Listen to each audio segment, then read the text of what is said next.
And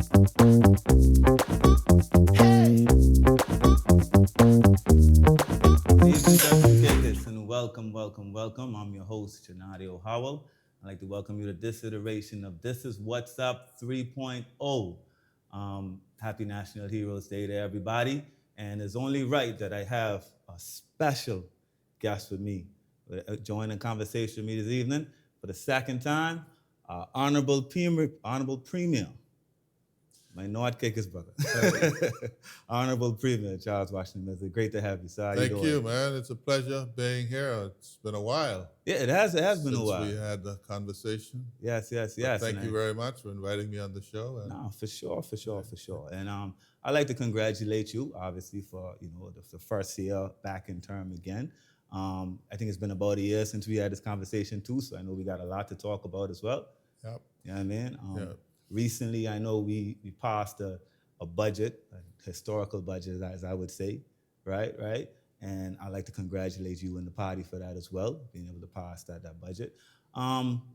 Within that budget, first off, what would you say makes it different from all the previous budgets that have been passed, like over the years? Well, every budget is different. Mm-hmm. And people speak about a historic budget. Mm-hmm. But if the budget isn't historic in terms of its growth, then it's bad news. Yeah. So I'm not moved that much. Right. I, for one, was not one of those persons who refer to as a historic budget. Right. Because it's growth. If there's growth, the trend has to be better than the previous year. Right. And so we've ended the year strong.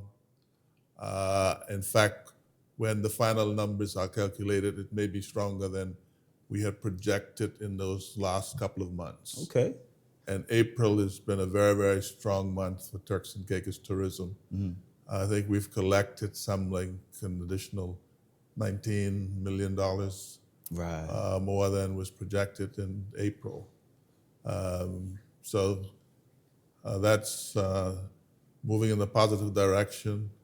I understand this month is not quite as buoyant as, and that the discombobulation caused by fuel prices, the price of airline tickets, and all of those things could potentially have a downside impact on the economy in the short term. Oh, okay. Well, that is true. I mean, people do have less disposable income, and that's what part of vacationing and tourism is. Yeah. But since you touched on that before, I was even going to bring it up, but I can't let it pass. With everything that's going on in the world, I mean, fuel prices are expected to rocket everywhere. What is your government doing or plan on doing to mitigate some of those price hikes that look like it's going to happen? Thanks for the question. Mm-hmm. We have a cabinet tomorrow. Okay. And that paper is on the agenda. Mm-hmm. In fact, we discussed it about a month or so ago. Mm-hmm. And the minister with responsibility for energy was asked to go away and come back with a proposal as to how we will address the fuel factor, the fuel issue. Right. In order to kind of soften the impact of what is going to be a significant increase in residential power bills. Yeah, because so it is something that we are looking at, and hopefully emerging out of cabinet tomorrow, we will would have made a decision as to what exactly we will do or can do to support families in that way. Because fuel impacts everything. I mean, it impacts us importing goods, and it impacts all aspect of life, really and truly. So, I mean, are we looking at overall cost of living, or you think you're just looking at I think fuel, as you say, impacts everything, and it will result in an uptick in inflation, inflationary prices. And so we are looking at how we can soften the blow of an increase in the cost of living, which is already high. It's already, exactly. Right. People are already complaining, And the truth of the matter is, inflation is largely imported simply because we don't produce anything here. We don't add value. You can't add value to a tin of sardine. That's true. It is what it is. Yeah, Of course, the yeah. handling, Yeah. delivery cost, and all of that adds to the price. Yeah. Right? But it's not productive in that you're not producing anything, so you're not creating. You're not really creating an industry. An industry, yeah. I mean, the person, the importer or the trader, will make his margin.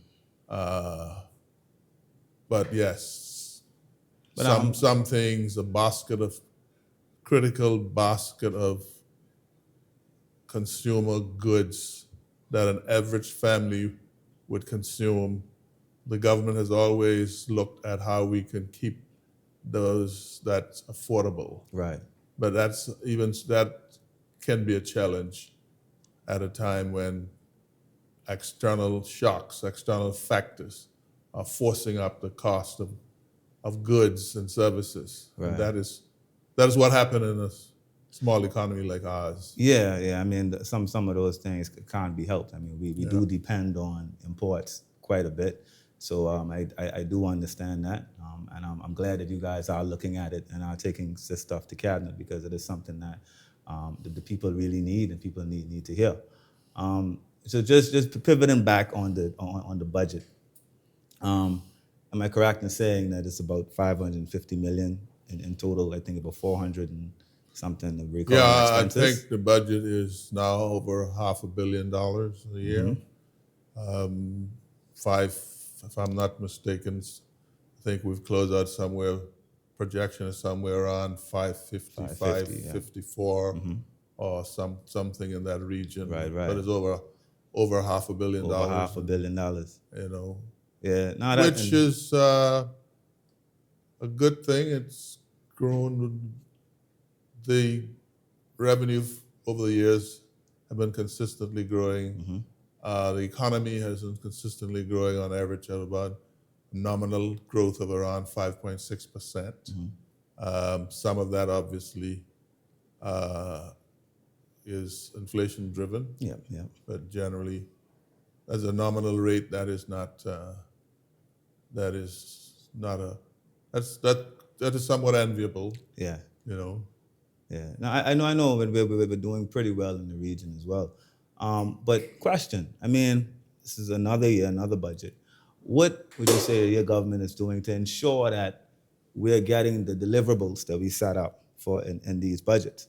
I mean, I know I'm not the only one saying it. Sometimes when you hear the numbers and everything, it's kind of scary. It's big numbers and it's a lot of funding to be spent. And, obviously it still has to go through the process of getting deliverable to the people. What would you say that the government is actively doing to ensure that that's what's happening when we set these budgets? Well, I think traditionally TCI, as is the case with some smaller countries, suffer from public sector investment delivery because there's a process to go through. One has to be transparent and accountable. Also, Turks and Caicos has serious skills challenges in delivering or in executing, rather. Some of the skills that are necessary to deliver large-scale infrastructure projects are just not existent in TCI, certainly not in sufficient numbers. Right. And also we do have a very strict and stringent procurement process. And I wanted to get to that. And there's a good reason for that. Yeah. While I don't defend slow execution, there's a good reason for that. As I said, it's people's money. It has to be transparent. It has to be auditable. So that has had an impact. But I believe that is now changing. Because I was going to ask, we're looking at some sort of reform to that process. Well, as we speak at the moment, there's a significant number of new projects that goes out for tender as early as next week. Okay. Right? It should include a number of infrastructure projects across the islands. Okay, and yes, we are looking at ways to decentralize the process to make it easier. We've already done in 2012 when I came back into government. We basically had I could make a 10,000 what was it, $100,000 decision or something like that before it had to go to cabinet or Yes, go through that long procurement process. Now that is completely different. I think before we go to hire specialist accountancy firms and economists, we could spend up to 5% of our recurrent expenditure. Yeah. So I think TCI government has proven its commitment to transparency and its accountability. And so that has resulted in the sort of a initial framework agreement that we had with the government that has been relaxed. Right. And so yes, so we're getting better at delivery, and you will see it in this year. You'll see more infrastructure being delivered. Okay, that's great to hear, because I know within that, like you say, we talk about the big 500. I think within that we're looking at like 60 something, almost 70 million in new.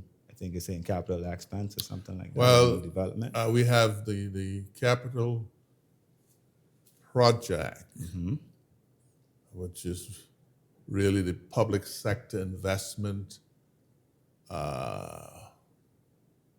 component of the budget. That has been growing. This year, we had significant projects within the pipeline that are bringing forward. In terms of the addition to that, it hasn't been as significant as has been in the past, because it's critical that we are able to spend what is allocated. Right. But also, given the investments, the sort of a foreign direct investment that's coming into these islands, we are going to need to invest far more than we have in the past in infrastructure. The infrastructure in TCI and Providenciales in particular is under severe strain. It is. And if the private sector is going to be efficient in its own delivery, then TCI government need to underlay critical infrastructure that would allow the private sector to generate wealth. Generate wealth, yes. Which will come back to us as well. Increase government's revenue. Yes. So those are some of the things we're doing. Critically, a critical element of that is our transportation sector. Right. Starting from the Howard Hamilton International Airport. Right. So I was going next. So Howard Hamilton International Airport is the most important gateway for the entire Turks and Caicos Islands. And the experience at that critical gateway has the potential of being degraded because the infrastructure, the airport, the facilities there are under tremendous strain. And we have to quickly accelerate some development there. Right. And I know there will be, legitimately so, complaints or criticisms in terms of the reason why it's taking so long. But just by way of explanation, when this journey started of redeveloping the international airport, Howard Hamilton International Airport, we took a journey that would see the investment of over north of $400 million. So a public-private partnership We went through the process, and now I can say the reasons why that failed, because in the end, there were some conflicts of interest among the bidders. Okay. Right. Okay. Since then, we've That's clear. recalibrated, taking a more nuanced and a more phased approach to, in the end, investing the same level at the same level, or potentially over a longer term more, but doing it in stages. We're in the process of building an arrival hall Okay. as the first step, and doing some major work to the air side of the airport. The tender for that, for that work, some of the consultancy work around that, has recently been evaluated, and we're currently awaiting the evaluation report in order before the contract can then be let. Right. In the meantime, design concepts and all that is taking place. So the first stage of the work will be to put a arrival hall in place for our guests, and then to do some major work to the air side. And then over time, at the same time, what we're doing is designing a whole new master plan, so that the pieces will be slotted in over the next 5, 6, 7 years. Okay. So in your estimation, you think about, like you said, about 5, 6 years of ongoing construction or ongoing I would say, implementation into the in infrastructure. many growing economies, you will see it looks like the infrastructure is constantly undergoing changes and expansion. You travel, you go to cities all the while. Definitely. And countries, small and large, communities, small and large, are experiencing some of the very same things that we're experiencing. Very true. Right? The growth brings strain and bring issues in relationship to manpower, demand. All of these, what's happened in Turks and Caicos is only a matter of the scale. Right. But this is anywhere you go and there's progress, successful economies, there are growing pains. Right? For us, it could be a little more painful because the growth has taken place so fast here. And so now we have to come behind and underlay the infrastructure above structures that are already here, which means that we are going to have to kind of do a lot of improvisation. And there's going to be a lot of disruption. Disruption.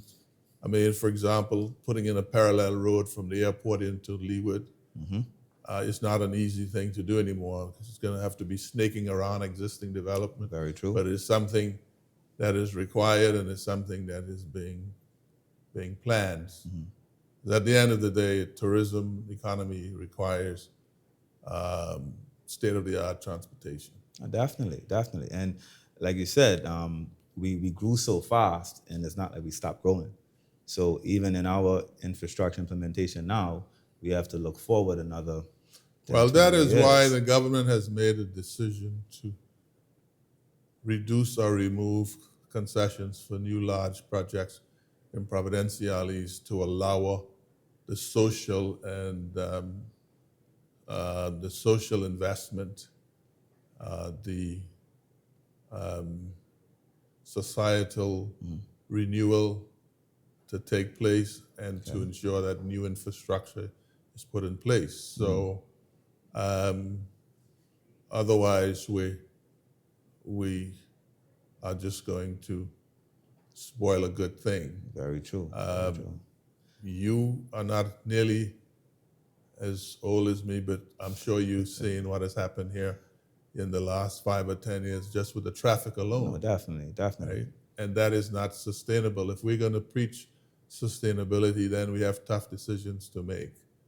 And that includes drawing the line on the how much new investment or new development, physical development we could We take, could take, yeah. because we could never compete with larger jurisdictions who have a lot of inputs into their own development, whether it be concrete blocks or we import all of that stuff. Yeah, So yeah. Now we do, yeah. our destination will always be expensive, and we have to be careful not to overbuild, because if we do, we won't be able to compete with the sort of a price leaders. Yeah, I mean, Right. we're already one of the most expensive So destinations in the region.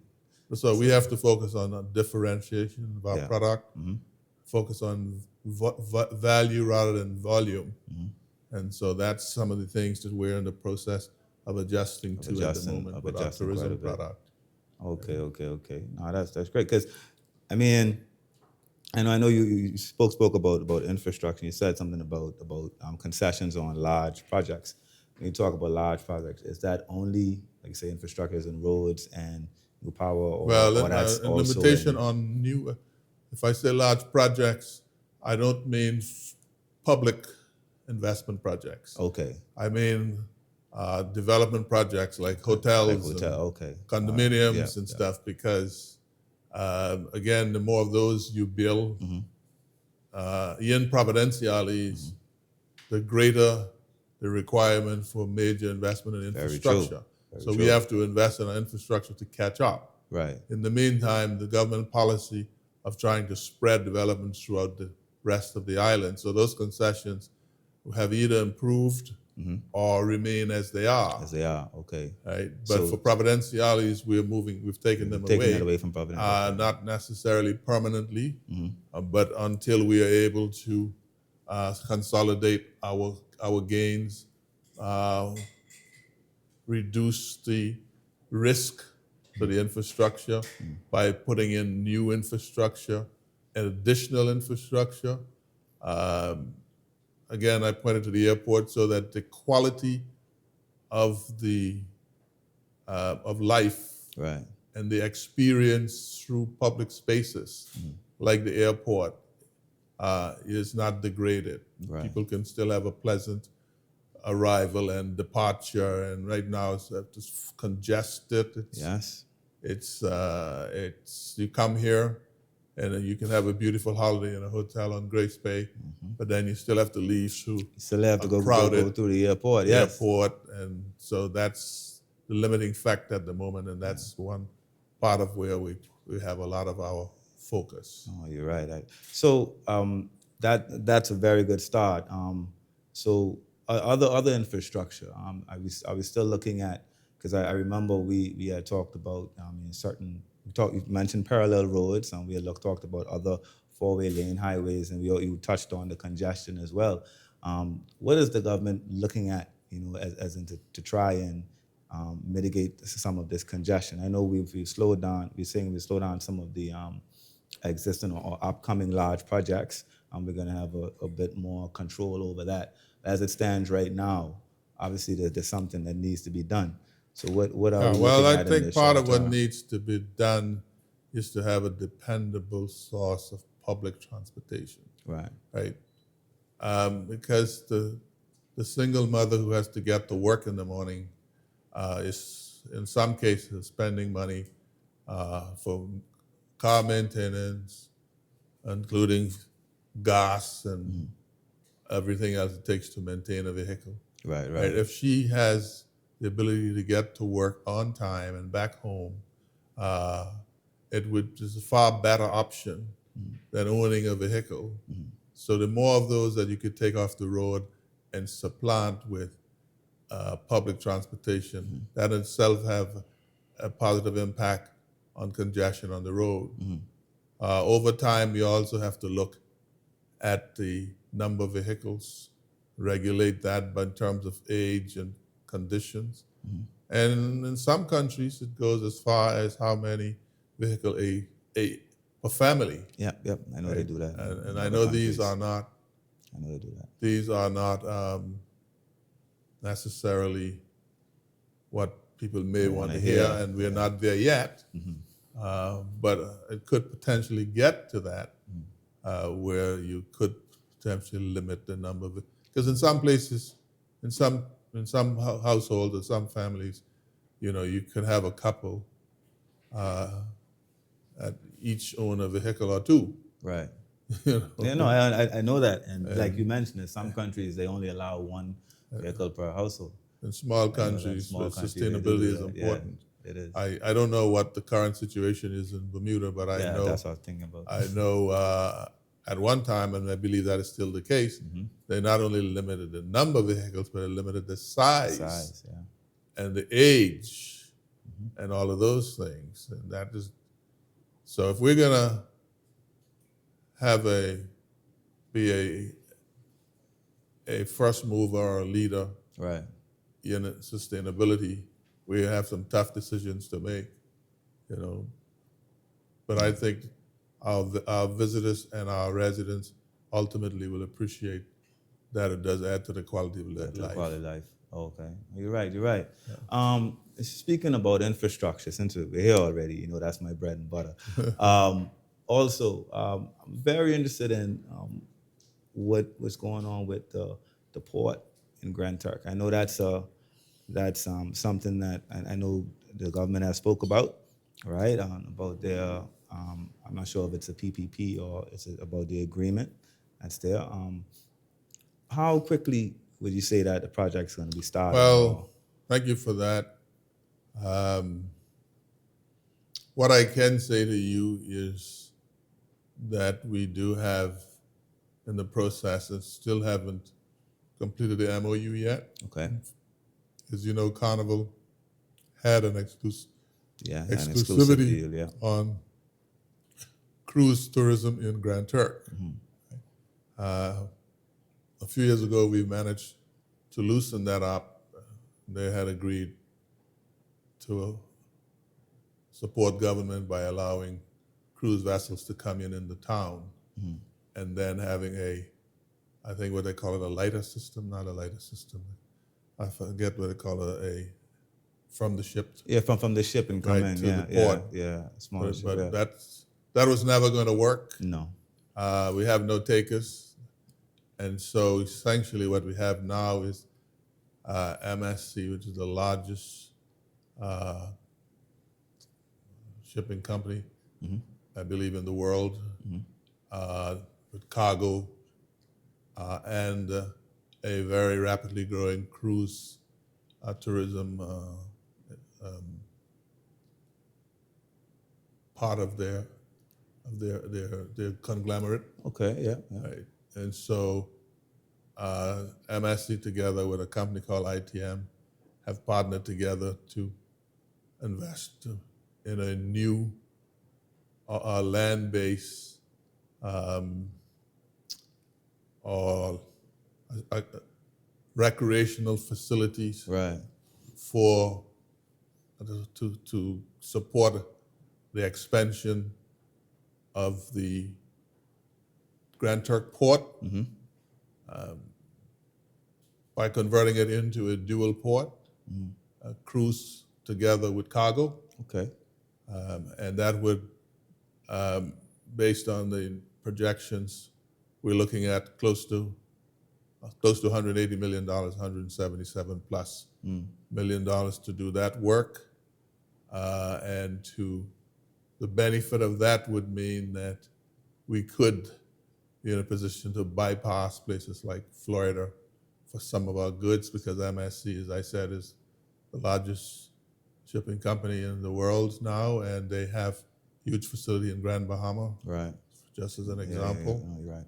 So it has that advantage potentially for bringing cargo into Grand Turk and breaking bulk there, and be able to ship it to the rest of the Caicos Islands, but also potentially the possibility of an additional 10,000 visitors a day to Grand Turk, which means that we're going to have to invest heavily in Grand Turk, in sustainability, to make sure that the capacity, because we do have a capacity policy now too, to make sure that the carrying capacity of that island could maintain that, which is going to mean massive investment in public spaces, Right.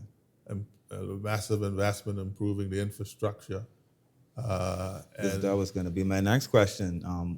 With the port coming in, and we expecting this great rise in visitors. Well, I think a lot of those persons would be, it's not unlike what happens at the Carnival Port at the moment. There will be so many recreational facilities in proximity to the port. Only a percentage of them will venture into the town. Right. We couldn't potentially accommodate that number of people if everybody decided to town, leave no, the cruise we port. can't. That would be bedlam. Yes. No, I agree. But I'm glad to hear you say there would be investment within Grand Turk, like you say, in public spaces and other areas, because. Well, there will be investment, and the good thing about the new project, it does come with a hotel. Okay. So there will be nighttime, and we do have other, as a reason. It says, there's a saying that never rains, it always pours. It always pours, yeah. And I believe, fingers crossed, that's potentially, we're at the gateway at that for Grand Trek at the moment. Yeah. And I believe, certainly before I demit office, you will see a huge delivery of what I'm talking about. Okay. If not in its totality, major parts of it would have been completed. Within the next 3 years. Well, that's great to hear, and I know Grand Turk people like to hear that as well. Well, while we're on the port as well, I also know, and like I say, we going back and forth into the budget and things that are coming up as well. I read that what was formerly the Kung Farm, I know we were looking at doing a port there as well, sort of a marine area that is government owned, because I don't think there's any government owned in Providence Island right now. Well, thanks for the question, because what actually happened, this was a dream of mine. Right. It was in the manifesto. During the election, I got a lot of pushback. I was heavily ridiculed by some of our water sports people. For a number of reasons, some of which I would mention now. Okay. But I did promise that I would secure additional or new facility for our water sports young men and others to be able to have a safe place to moor their boats and to operate from. Right. And so what has happened is that we've made a huge investment in acquiring what used to be the Kung Farm land. Now, the truth of the matter, it was government land. Yeah. And eventually it was acquired by them through an agreement that was struck in 1995. Right. Right. And so under that agreement, the government was forced to sell that, had an obligation, I believe, to sell the land on to the Kung Farm. The Kung Farm. I don't know when that sale actually took place. I don't remember. Okay. But we've bought it back for significantly less than what they were asking for.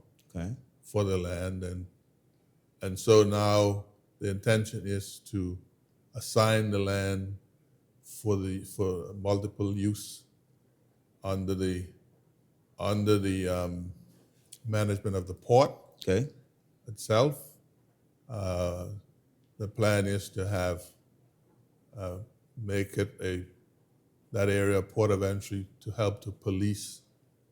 I guess that'll call the east and northeast side of Providenciales in that area, particularly now that we have all these migrant sloops coming in there. We need to have strong security in the leeward area, the police, the regiment, and so on, the Marine people to kind of help to watch and protect the border area. But also to redevelop the area and to have a safe, organized mooring place for our local mariners and water sports people. Water sports, yeah, because obviously it's not going to be free, right?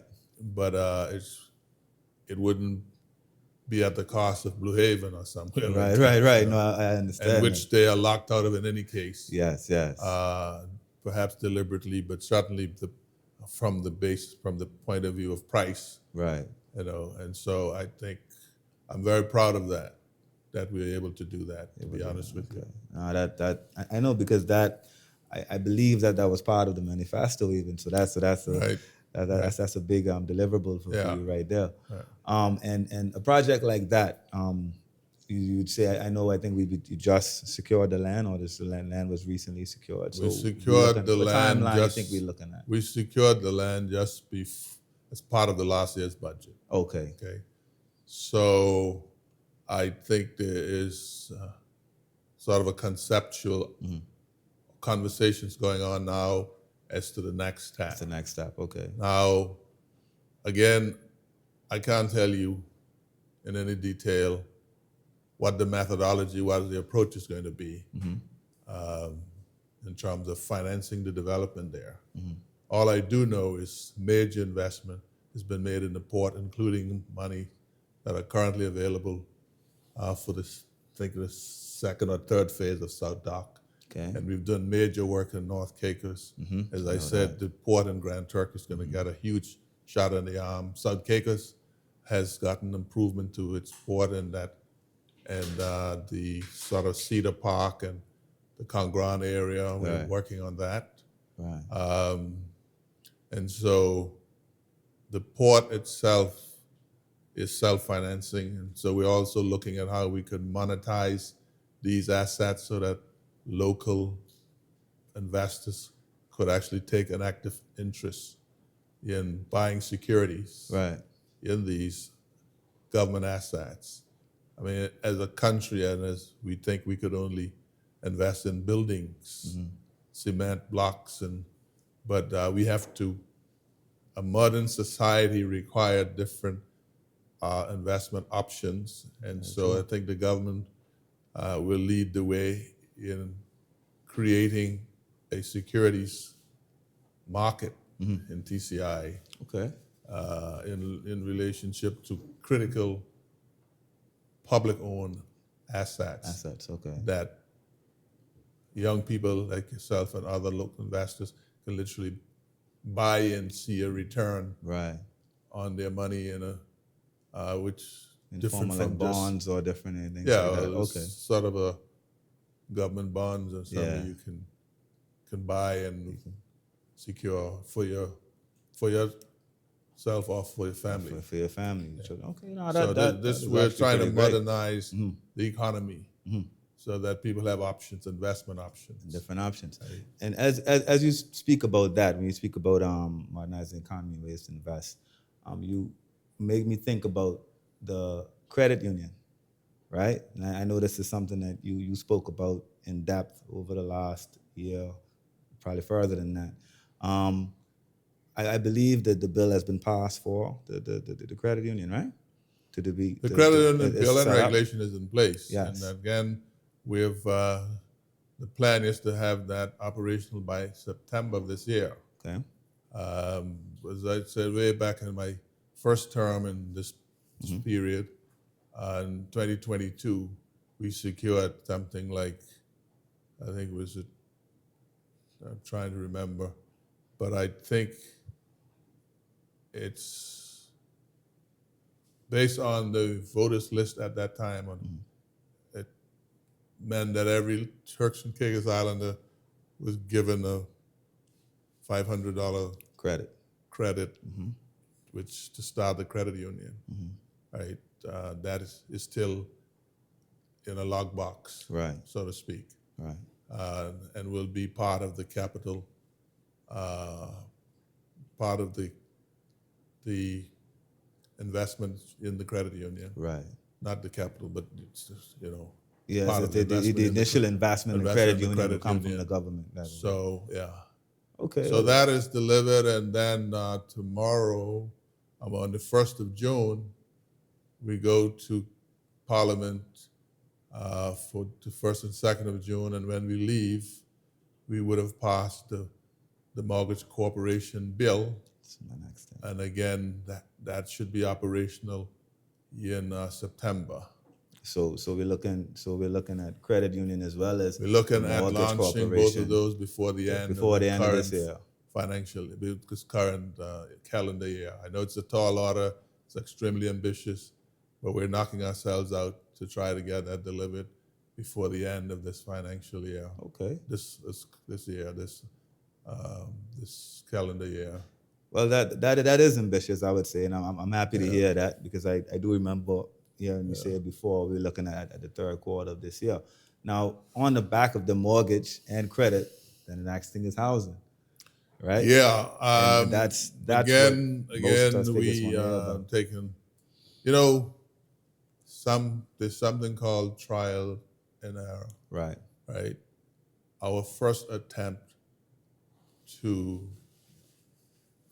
secure affordable housing based on some land in phase 2, I think it was. Yeah.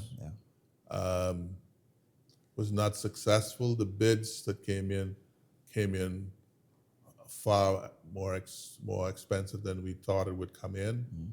And so we're looking at a different approach now. Instead of having the developer invest in the infrastructure, we're looking at government actually doing the infrastructure.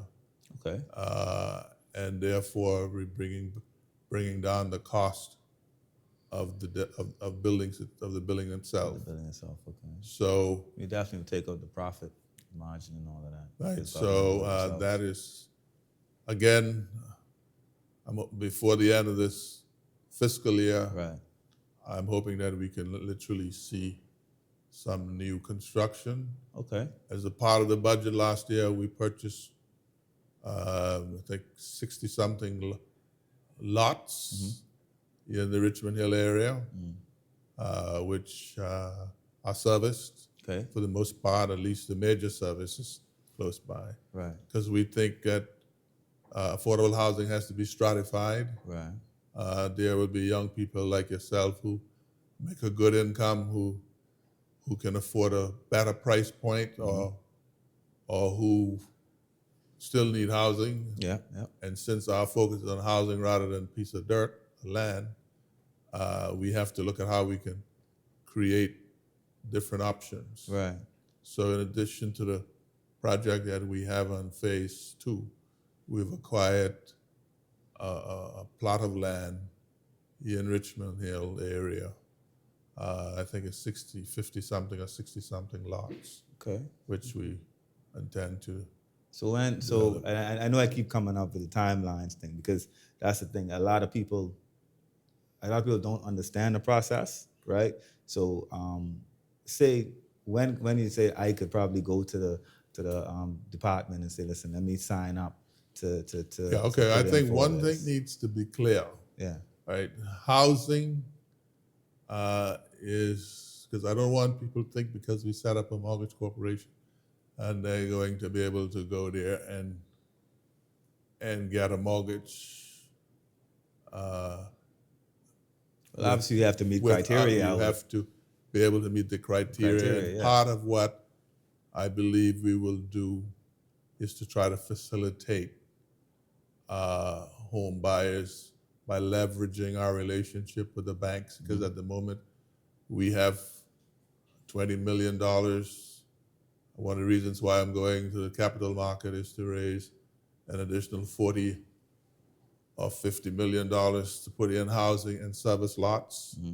It's part of what has happened in the past. People have been given a piece of dirt, but had no way of developing it. They had no power, no road, no water, no electricity.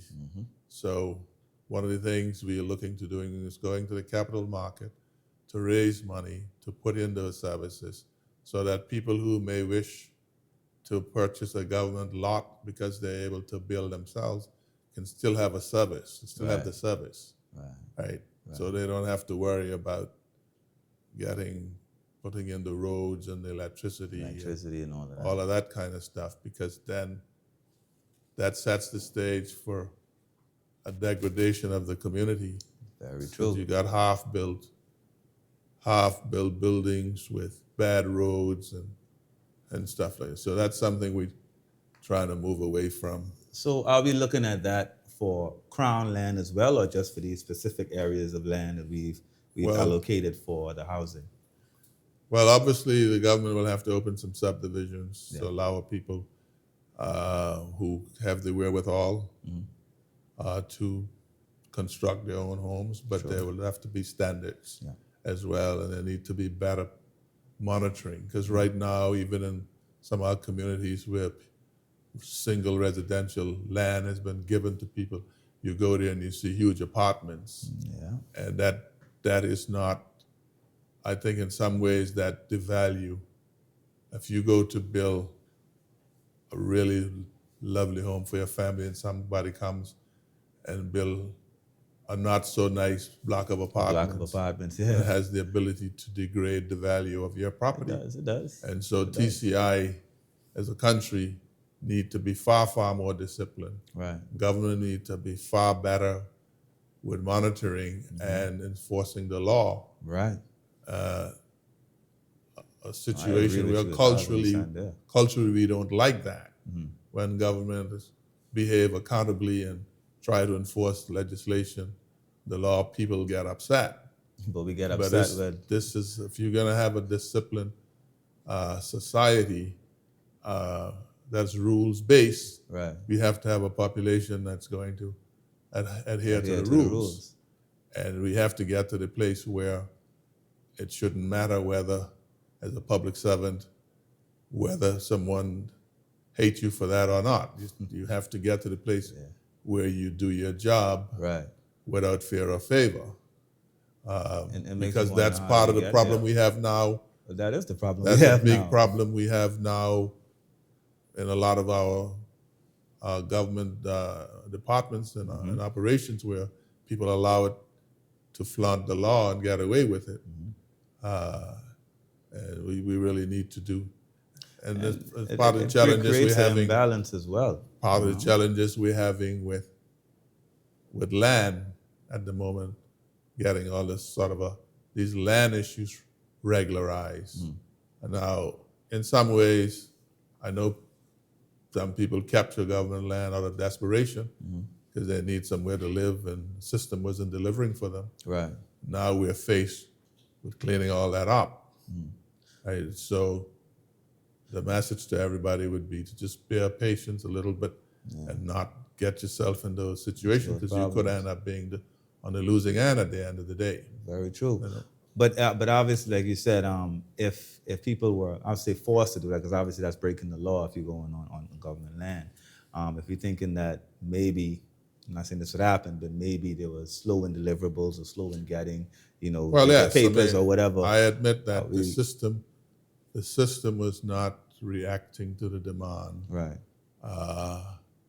And of course, as I said earlier, TCI has come in 50 years, but it's taken some countries 200 years. That's by far. So it stands to reason that not everything would be in place. Right. But we are now at a situation where the society is far more sophisticated, where we need to be far better organized in order to protect the rights of everyone. And so the informality of the past has to give way to new structures and new discipline. We have accountability frameworks that decision makers are forced to operate in. If they don't, then there should be consequences. I agree. Right? I mean, there used to be a time, I find, when people are coming to me and say, well, this minister told me I could have that piece of land. Yeah. They don't have a document or anything to show that they have even applied for the land, right? But that's how informal things were. They go they went to their representative, their parliamentarian or member of the legislature, who may be the person in charge of land, or who might have been somebody who was not.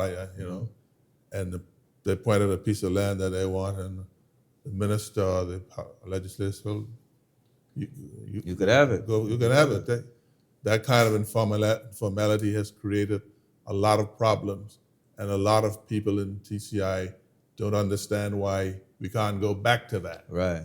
But if we went back to that, we would have a completely lawless society. Yeah, and it'll be a problem because, like you said, if you getting this land without any documentation or whatever, it doesn't make any different from But squatting. then you in all create a problem honesty. for yourself because the ability to transfer that in case of you passing Right. becomes a problem because it's Crown land Very true. and you don't have the paperwork for it or anything. So you're creating a problem for your next For generation. your next generation, you're right. Now you may, and so. So with all of these issues, though, I mean, you have been looking. I think I've been reading somewhere. I think we have been looking at some Crown land reform. I'm sure the Well, land there has limit already been changing. significant Crown land reform in that the government has decided to honor the residential commercial lease for persons who can demonstrate that they had a letter offering the property. Okay. All the thing the government did was to remove any obligation for rent payment or means profit. Okay. Right? It allowed you, particularly if you develop the property, to come and to pay for it. Obviously, some of the challenges people were having is that land value would have increased significantly since they had the grant. Yeah. And some people have had problems paying for it. And that's why we have the amnesty in order place to allow people to pay in two installments, but allow people to pay and write off the back rents Right. and any other claims. Now, we are extending that to the end of December. Okay. And will, in the meantime, are putting in place the ability for people to pay off in installments. Right. Instead of just having two installments, that will probably be, I don't think it's been agreed yet how long they will have to pay for those installments, right? But that is a paper that will go to, that actually went to cabinet today. Okay. And will be, because the moratorium or what it was expired on the 31st of May. Right. I'm going to cabinet on Thursday to extend it to the end of December before it expires. Okay. Right? So if people are fair, they would admit that this government is doing a lot to give people every opportunity That they have, to benefit from Crown land, which is their birthright. Right. And now the housing initiatives that we're taking. Wow. And the fact that we now given extended the ability for people to pay over a longer term. Pay over long. Okay. One of the things, and the discount when we took office was still was 25%. Now that discount is 50%. Right. Right. With 50% and a smaller lot, because also you have people getting lots the size of 2 football fields, which means that your children and your grandchildren wouldn't have any land. So if you make the lot smaller, right, you give people the ability to pay over time, installments. It's a better opportunity that they will be able to afford the land. That's true. Right? So those are some of the measures that we're taking to ensure that people have access. To land and to housing. Okay. Right? Well, I mean, I'm glad to hear that because that was one of the things that I was really happy to hear you to speak about in the last couple of years. We talk about land as well as housing, and I'm glad that, like you say, the mortgage and the credit union is one of those things that's gonna come into play at the end of this year, because I know those are some of the cornerstones to get this housing thing off the ground. It's been far too long. It's been far too long. I'm conscious of it, and I'm trying to do everything we can to get a shovel in the ground, because talk is cheap until you deliver. And I align with people of frustration, but I can just promise the public and we're doing everything we can to make sure we deliver on the promise that we made to them in terms of affordable housing. Okay, okay, okay. That's good to know. Well, pivoting from housing onto healthcare, let's say onto healthcare. Now we all heard the uproar when you mentioned about the treatment abroad program. Personally, I didn't really understand the uproar, but I do understand where you're coming from. But what my question is what is the government doing to ensure that the domestic healthcare is what I would say up to par to be able to take care of all the people that we have here. Right. Because at the end of the day, we bring in a lot of people in here to work and to live. We need to be able to at least take care of the general Right. So medical services. that's an excellent question, right? And so this whole idea of TAP, treatment abroad program, is unfortunately send the wrong message to the public, because everybody who gets a cut finger wants to jump on a plane for treatment abroad. The focus ought to be on tertiary treatment, right, which is supported by the government. The hospitals, as it stands at the moment, offer secondary care, Right. right? But even so, there are ways that we can strengthen the quality of the service we get Service at the we get, hospital. yeah, the medical service now, Right. yeah. Mind you, remember, in 2008, right, up to 2008, I think it was 2008, the last statistics that I saw for that period, we paid either 26 or 28 million dollars for treatment abroad, right? Yeah. And treatment abroad at that time, I believe, was limited only to Turks and Caicos Islanders. Yeah. One of the seminal reasons for the new hospitals was to, and that whole arrangement, that whole project agreement Right. with InterHealth Canada was to bring down the cost Yeah. of medicine and treatment abroad in particular, right? That was the idea. Right. Of course, it didn't turn out to be that way. Yeah.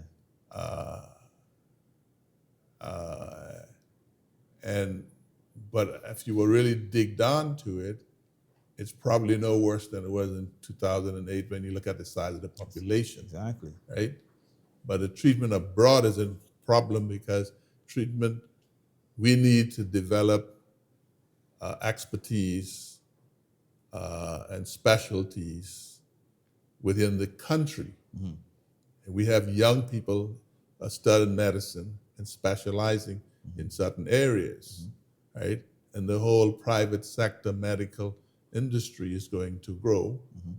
And so, and already there are skills in the islands that we may be able to tap into. So treatment abroad program to me is a mislabel, and it should be some kind of referral treatment or some other name, Right. which would include abroad, Right. but also include local, Local. Okay. right? That also means that the government needs to invest more in healthcare. And part of the money that I'm trying to raise on the capital market is to do just that. Okay. There's no reason in this day and age that TCI should not have an intensive care unit, I agree. right? And part of the reason why so many people have to go abroad is because it's very risky to hold somebody here over a certain number of hours of time if you don't have a safe place like an intensive care unit to keep them in order to give them the kind of support that they require to sustain them, Right. right? So the plan is to expand the hospital, bring into service the additional rooms, and put in place at least one but possibly two intensive care units. Okay. We have now what is called an HDU, a high dependency unit, but we don't have an intensive care unit.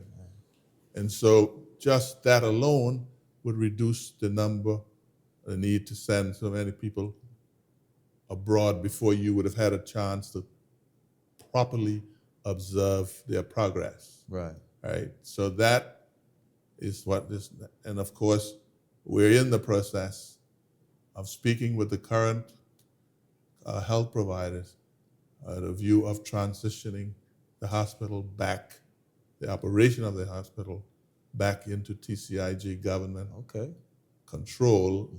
Now, it may result in the procurement of another provider, but the current relationship, TCIG believe, is beyond repair. Right. And so we need to migrate to a different arrangement. Okay. So in addition to that, we're investing in polyclinics in order to relieve the pressure on the hospital itself. When you go in the hospital today, you will see lines and lines of every seat in the waiting area is occupied. I know. And a lot of those people are there for primary care. Yeah. Right? Yeah. So we've just bought the facility from Dr. Hall, which is going to be our first polyclinic. Okay. The intention is to build another clinic in Providenciales, and then improve the ones in the islands. Build at least one, and over time there may be a couple of those, a couple of more in Provo. But these primary care will have all of the facilities necessary to take care of all of the primary care problems. So the hospital become a hospital, right, and focus on secondary care, and eventually a tertiary care, as well. right? So, and that whole healthcare, that whole treatment abroad program, it may, hopefully it will, have a significant reduction in the cost of healthcare. But healthcare abroad, treatment abroad has other implications and ramifications. When families have to go away in an environment that they're not used to, it's stressful, and then patients don't have the benefit of being visited or being around family and stuff like that. Yes. And we already know, the percentage of, it's always better when patients have family so the around, idea of them getting better is so much better if they're around and are familiar around with your own people and stuff like that. And so the other problem we have is people end up in the hospital here with terminal illnesses, that occupying beds that are already very expensive. So one of the things that we are looking at is a hospice, so terminally ill people can be treated with dignity in the company of family, right, at home, and so given the palliative medication that is necessary to extend their lives to the extent that it can be, until they can expire peacefully at home. So death is something that is real, right? And for a lot of people, I guess for the majority of people, it's scary, even I guess when you're very old. Right. But the truth of the matter, it is a part of living. And at some stage, we have to have make the cultural adaptation to know that while God is a miracle worker and nothing is beyond him, some things are beyond the ability for the country to support. Right. So these are some sort of a social and psychological adjustment that all of us are going to have to come to grips with. So these polyclinics that you're referring to, so some of these are mentioned also in the budget that's just been passed, or these are looking into? Yes, they were spoken to. Okay. Now, in terms of the acquisition, The only one that has been acquired are in places Dr. Hall's Dr. Halls, facility, yeah. family care, Family care, yeah, it's family family care. care. That's on the highway. But I believe there are maybe funding available for sort of a preliminary work on others. But I'm On not. others. Don't hold me to it because I don't Okay. remember for sure. No, because my next one was gonna be, because I know I don't. Well, you could correct me if I'm wrong, but also the Blue Hills Clinic, and then Yes. yeah, Yes, I think there's some provision for funding for that. yeah, okay, Yeah. because there was Blue Hills Clinic up there, and Yeah. there was another one, and I don't remember it right now, but that is great because honestly, I like I say, I do agree with your stance on the treatment abroad program, but we do need to have something. We do need to have adequate medical Yeah, man, services here, we need to invest heavily and we need to locally invest and heavily. Yeah, support local professionals and very true. encourage our young doctors to specialize and come home. They can come to work on their own privately, or in most cases you have doctors with their private practice, but they use the hospital to their operations and also have attachments Also have to attachments. Yeah, hospitals. that's very true. So there's no reason why we shouldn't be doing the same thing here. That's true. Yeah. And we need, but And it's not going to referring to happen. those. It's not going to happen organically. And if it does, it takes a longer time. If we cultivate that, the environment in which that could happen, it'll happen faster. It'll be to our overall benefit. Yeah. Okay. No, I like that. I like hearing about that. And then another thing that I like hearing about I had, it wasn't my last show, but I think the show before that when I had Honourable Saunders on, and he had told me that the government we were starting the click payment, right? The online payment. And I remember at that time he told me it's gonna come in within about 2 weeks, and it actually did. So I want to applaud the government for starting that. I know that's something that we were speaking about for a while.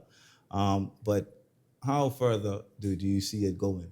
I mean, are we just sticking with the to just paying online, or will we So go a lot further? basically, And how quickly that's going to be? this is a very important thing, very important aspect for the government policy and the PNP manifesto. And to be quite frankly, it's been moving far, far too slow. But again, it's not. It's migrating from legacy systems Right. in an environment where skills are challenged and limited. It's been very difficult. The national ID program, for example, is now gathering steam. We have assistance from the World Bank and other agencies. And in fact, the person who's leading that up is a Turks and Caicos Island there who was born and grew up in the Bahamas, a very smart person. But it's now taking steam. Okay. We've investing $12 million in border services. So we come in the airport in another 12, 18 months, particularly, hopefully you wouldn't need a piece of paper. Right. Right? So the intention is to have an economy, to have a society where lines are a thing of the past. Right. You can stay at home at your dinner table in the evening and process most of the services that you need. You don't need to go to the Treasury and stand in line for anything. You know, that's the long-term plan, and it's not happening fast enough, but it is happening. But it's happening. Yeah. Well, like I said, I was happy for the first step. I mean, the first step does show us that this progress is being made, because that is one of I would say our biggest challenges. I would say within the civil service is just even getting standard paperwork, getting birth certificates, even paying for different items, and in my view, especially at this time with technology, it shouldn't really be so. But like you said, there is a lot of transfer between archaic, handwritten paperwork to that Yeah. technological So, base. yeah, I mean, I can understand the frustration of the public, but change is adaptable. It takes time, right? Um, and I know there's high levels of frustration in the public about some of the snail pace or the pace that some of these things are happening. You know, I live with a woman who I get beat up every day about the pace of things in Right, this right, country. So right. if if she feels that way, Yeah, then you know. then I know the way the public feels, Yeah, right? 'cause I hear it And I every know day. sometimes it's hard to explain why things take so long and the Right, processes, because people don't have the patience for that. right. But I live here too, right? And if there was a magic wand to wave where these things can be corrected overnight, then I would do so. But I it thought you isn't. had the wand, man. I thought you had the magic wand, 'cause, you know. Yeah, but I mean, like I said, I am. I'm sure more than me is saying it. People are happy for the first step. But obviously, like I said, we've been talking about it for a while, so we're looking to take it a whole lot further. And also, as we talk about e-governance and stuff. And you also mentioned about the border services. As you walk in, you would need a piece of paper, and I know they're looking into biometrics and all of that. Speaking with the minister from before, will that also pass on to work permit applications as well? When you're looking at Yes, everything will, and that is going to be one that of is the huge. revolutions of the system, because right now, I think the public generally believes, with reason, that there is significant corruption in the immigration system, Yes, right? If you have a system that is totally automated, uh, the the computer don't know who you are. I agree. They don't know where you more than you put in there, right? Uh, they may know your nationality because it has to be on your application, right? But it can't be where someone could take your information and jump the queue, Right, right?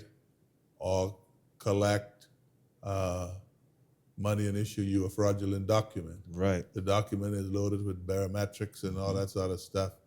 Then that's what it is. That's what it is. So No, I agree, and that's why I think when we speak about e-governance, I believe that that's one of the biggest factors. That's why I brought it up, where it can be really utilized, because I'm not sure if the stoppage is still on. I know we did a stoppage for work permits for a while. I'm not sure. yeah, if I it's think still it's on. still in place. It's still in place. Still in place, but I hear people all the time complaining that how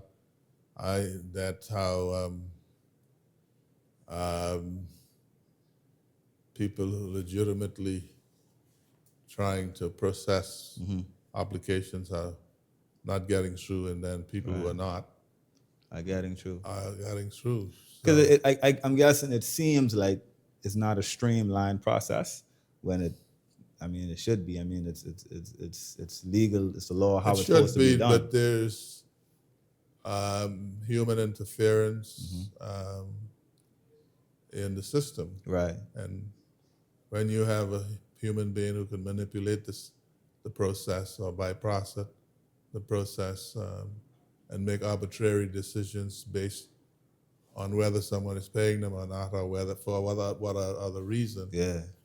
then you're going to have that. You're gonna have that's true. That's true. Well, that's why like I say, what you got, what the PNP ran on, which is the e-governance. I think a lot of people are really looking forward to that, because, like you said, the computer or AI is not looking at who They're you not are, looking at who you are. who's sending and who's making the application done. It's saying, is this person qualified? Have you checked? Have you done the background checks in Labor Department? Have you done this? Tick all the boxes. Okay, we good to go. Next one. Yep, So exactly. You can That's make where a we decision need to in a get day. at. That's exactly where we need to get at. And But it that's also helps in identifying people on the street, it's true too. because if the police, and that's driver's license, work permits, if you need one ID, right? You will have a driver's license, which is separate, but for the most part, you just need the one ID. Right.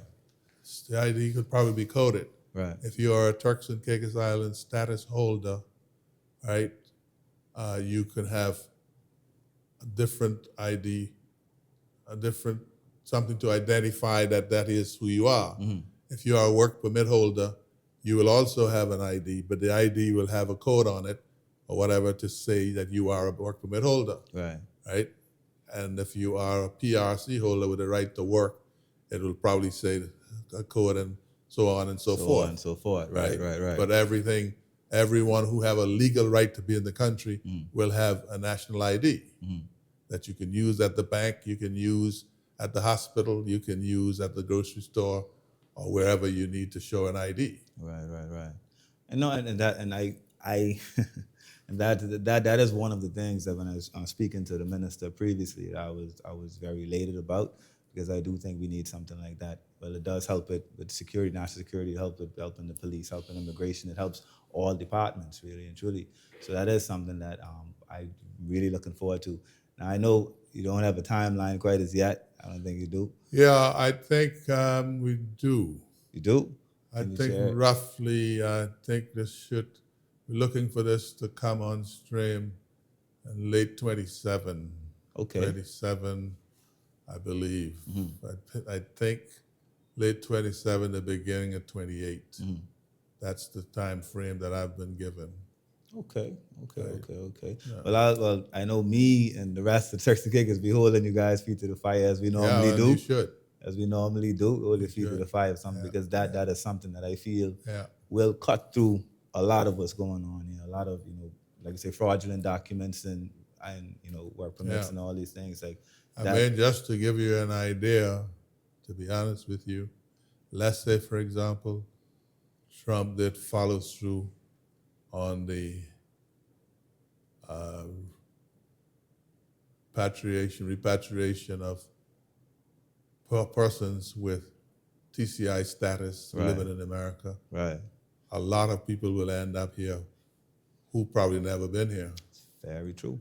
Because I think there's been a lot of fraudulent documents that have been generated them over the years. And I'm not saying it had anything to do with public servants who work, because our documents up to this point, and maybe even up to now, have been so easy to counterfeit, because lack of biometrics and other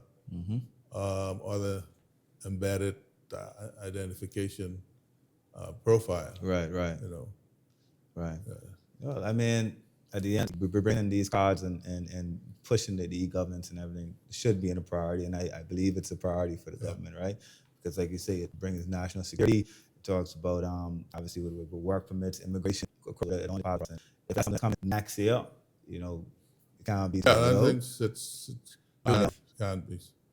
But I think you keep your eyes on the spot, because I think the team is actually ramping up their work. It's a while, but they are things up now. Okay. Well, that's amazing. I know I have a good bit of your time. But I was thinking budget. Is there anything else in the budget that you would say that people need to look out for within the next year? Like any deliverable that you would say? Yeah, well, I think I like to think in terms of the social benefits. If the economy is growing, the quality of people's lives, the standard of living should also be reflected in that, right? So I think over the next year and future, we will see more on the financial assistance program for citizens, senior citizens, and of course our social services bill is always increasing. I think TCI has come a far way, but I think we're all our public service and particularly nursing and caregiving companies doing a fantastic job. On Saturday, I toured the Center for Hope in Grand Turk, and the week before, on Nurses Day, I toured the forget what it's called now, and I was so impressed with the delivery that those health workers are giving to our people. and so much so that the intention is to invest in more tools and in more services and to create a more comfortable environment for them to live. And so you will see reflected not only in the current budget, but also in the supplementary that come to the government. Okay. You will, for example, you should see an increase in the quality of the deliverables from the Department of Border Services. You will see we're working on improving compliance across the board, which should have an increase on the government's revenue intake, right? And the reduction in the sort of a fraudulent behavior. Those sorts of things, those sort of soft deliverables. I mean, I've already spoken about the hard ones, but those kind of soft deliverables that improve the lives of people is really what I'm focused on. Right. You know. Right. Well, I mean, you speak about compliance and that really goes back into bringing in government revenue, which is what allows us to have the capital projects. Yeah. So I understand your point in saying you're focusing on getting that sorted, making sure we're able to bring in the revenue we're supposed to bring in. Yeah, I mean, to be honest with you, Because we have to balance between creating what's called anxiety and society where talent and ambition and that's another word I'm trying is encouraged. Right. While there are people who are indigent and who otherwise cannot take care of themselves, we have an obligation to do that. But we also have to be careful not to encourage people who can do better to become wards of the state. You know, so and that's why it's so important our investment in education, our investment in preschool and after school and all that sort of stuff to make sure that people get the nurturing that is necessary, but also the exposure to education. Right. Okay, that's great. I have a question that was on my mind for a bit. I guess I was looking through the budget. I listened to when you guys were in the house.